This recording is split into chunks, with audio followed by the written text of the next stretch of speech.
नमस्कार मित्रांनो, मी Yogesh Mane ignite academy मध्ये तुमचं सर्वांचं स्वागत करतो. मित्रो, डीव्हीईटीच्या उपसंचालक पदासाठी आणि गव्हर्नमेंट आयटीआय कॉलेजच्या प्रिन्सिपल, व्हाईस प्रिन्सिपल आणि निरीक्षक पदासाठी एमपीएससी मार्फत एक ॲडव्हर्टाइजमेंट काढण्यात आली. आता या ॲडव्हर्टाइजमेंटला बरेच दिवस झाले, ॲडव्हर्टाइजमेंट येऊन डिसेंबर 2023ला आलेली ॲडव्हर्टाइजमेंट आहे, पण आतापर्यंत या ॲडव्हर्टाइजमेंटची एक्झाम झालेली नाही.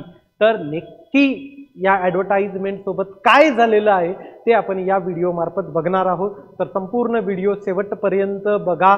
आपलं चॅनल व्हिडिओ लाईक करा. चॅनल सबस्क्राईब केलं नसेल तर सबस्क्राईब करून घ्या, कारण पुढची इन्फॉर्मेशन मी या चॅनलवर तुमच्यापर्यंत पोहोचत जाईल.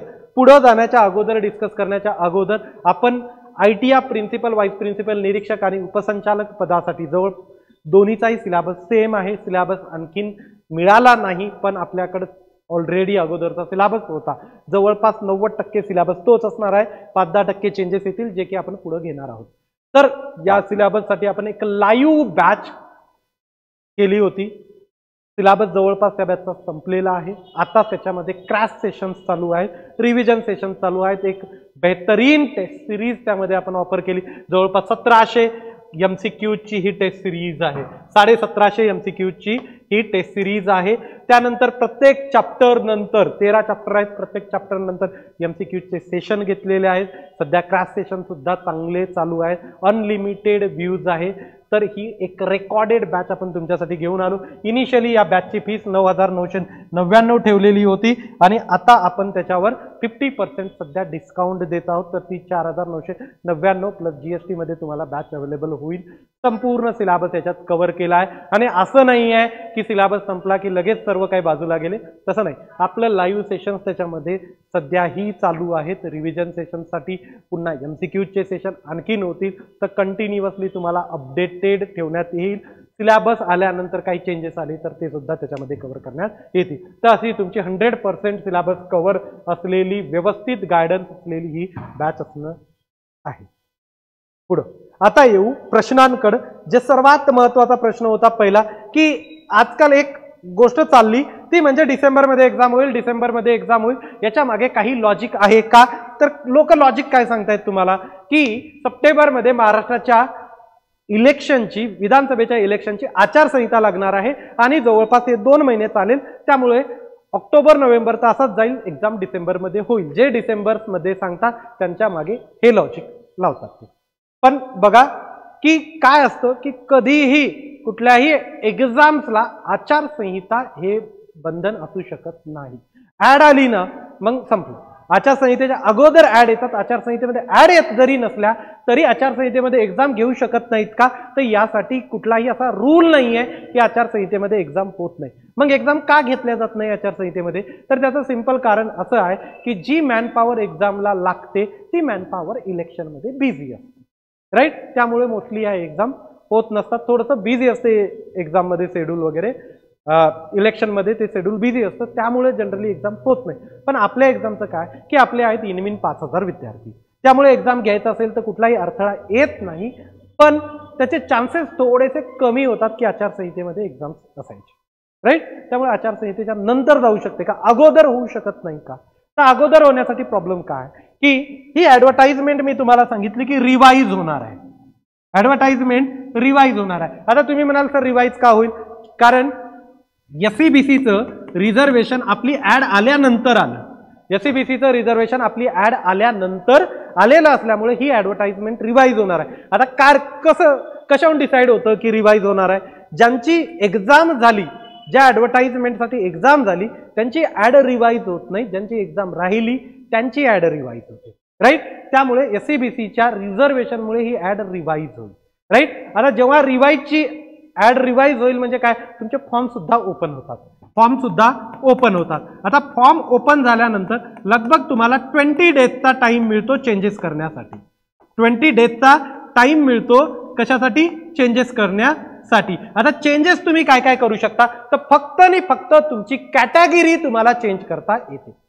फक्त आणि फक्त तुम्हाला तुमची कॅटेगरी चेंज करता येतं. कॅटेगरीमध्ये बऱ्याच लोकांनी जे SCBCचे आहेत त्यांना EWS त्यांनी केलेलं होतं. आता EWS मधून तुम्ही SCBC मध्ये जात असाल तर तुम्ही SEBC मध्ये स्वतःला घेऊन जा, राईट. कारण सिंपल आहे की जर समजा तुम्ही SEBC मध्ये बसताय, मराठा कम्युनिटीच्या आहात, तुम्ही EWS मध्ये ठेवलं तर पुढे चालून कुठलेही प्रॉब्लेम येऊ नये, म्हणून तुम्ही जर EWS SEBC मध्ये तुमची कॅटेगरी असेल तर SEBC मध्ये स्वतःला कन्वर्ट करू शकता. त्यासाठी तुम्हाला 20 डेजचा टाइम दिला जातो. 20 डेजचा टाइम दिला जातो. आज काय, तर आज मी व्हिडिओ घेतोय तर 4 ऑगस्ट आजची तारीख आहे, राईट. व्हिडिओ 3ला करतोय पण युट्यूबवर तो उद्या 4 ऑगस्टला येईल, राईट. 4 ऑगस्टला हा व्हिडिओ तुम्ही बघताय. आता सप्टेंबरच्या पहिल्याच 1-2 वीकमध्ये तुमची आचारसंहिता लागून जाईल.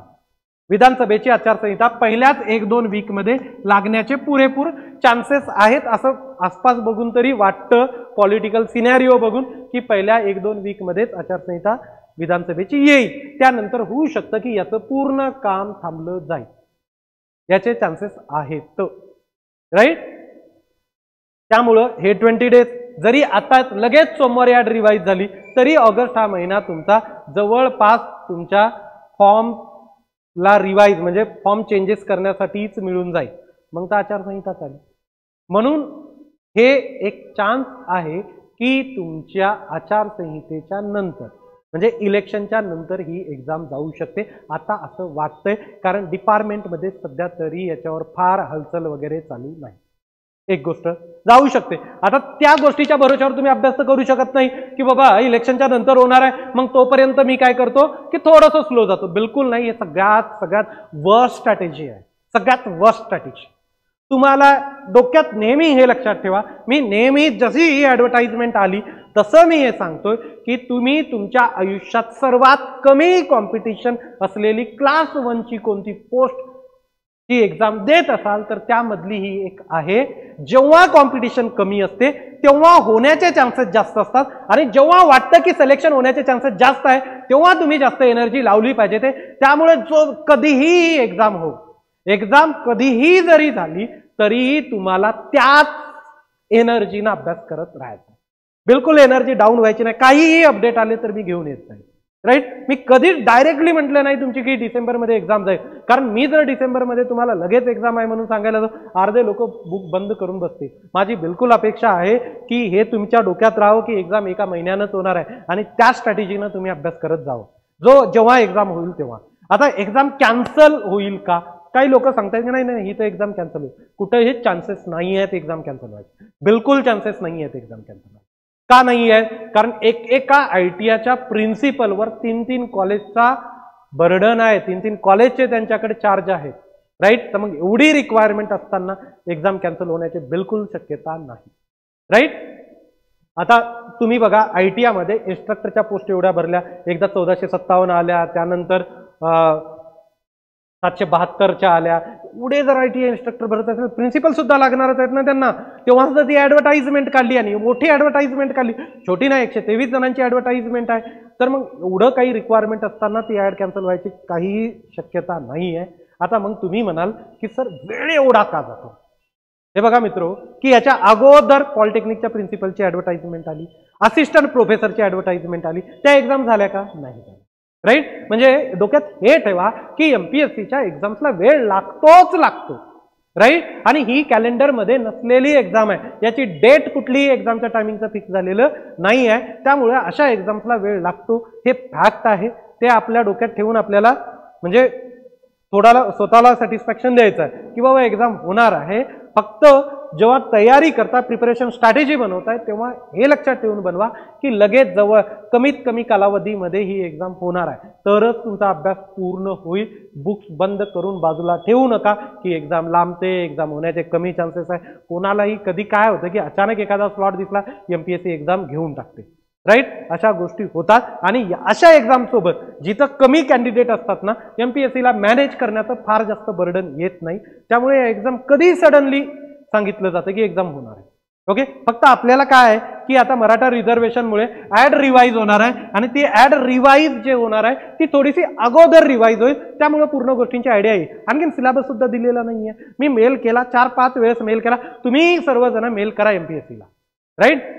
जो सेक्रेटरीचा मेल ID आहे ना, त्या मेल ID वर MPSCच्या साईटवर जा, सेक्रेटरीचा मेल ID आहे तो त्यांच्यावर मेल करा त्यांना की बाबा सिलेबस तरी द्या आम्हाला, आता खूप दिवस झाले. ओके, तर सिलेबस येईल. सिलेबस आल्यानंतर 10% चेंजेसची शक्यता आहे. बाकी चेंजेस खूप कमी पॉसिबिलिटीज आहे. ऑलरेडी काही सिलेबस आलेले आहे ज्या या रिक्रुटमेंट असतात ना, 1-2 ॲडव्हर्टाइजमेंटच्या, राईट. MSBTची रिक्रुटमेंट वगैरे आहे, त्यानंतर ITIA पॉलिटेक्निकच्या प्रिन्सिपलची रिक्रुटमेंट आहे, राईट. तर याच्यामध्ये फार जास्त सिलेबसमध्ये चेंजेस नाही आलेले जुन्या सिलेबसमध्ये आणि आताच्या सिलेबसमध्ये. त्यामुळे आपल्याही सिलेबसमध्ये खूप कमी चान्सेस आहेत चेंजेस व्हायचे. 10-1% पकडून चला की जो की 10-15 तासामध्ये होईल. आता राहिला प्रश्न की आपल्या बॅचमध्ये कंटिन्युअसली तुमचे सेशन चालू राहतील. रिव्हिजन सेशन्स राहतील, त्यानंतर MCQ सेशन्स राहतील, बरेच सेशन होत राहतील. तुम्हाला आम्ही प्रॉपरली स्टडीमध्ये एंगेज ठेवण्याचा पुरेपूर प्रयत्न करू. जरी सिलेबस संपला असला तरीही तुम्हाला व्यवस्थितपणे रिव्हिजन लेक्चर, आता पर चॅप्टरचे रिव्हिजन लेक्चर चालू आहे, पुन्हा 3-4 चॅप्टरचे मिळून काहीतरी करू, MCQ सेशन घेत राहू, राईट. ऑलरेडी कंटेंट एवढं दिलेलं आहे तुम्हाला की this is more than enough, right. याच्या बाहेर तुम्हाला काहीही करायची गरज भासणार नाही. तर मी इथं थांबतो. Thank you so much guys for listening me. Thank you so much.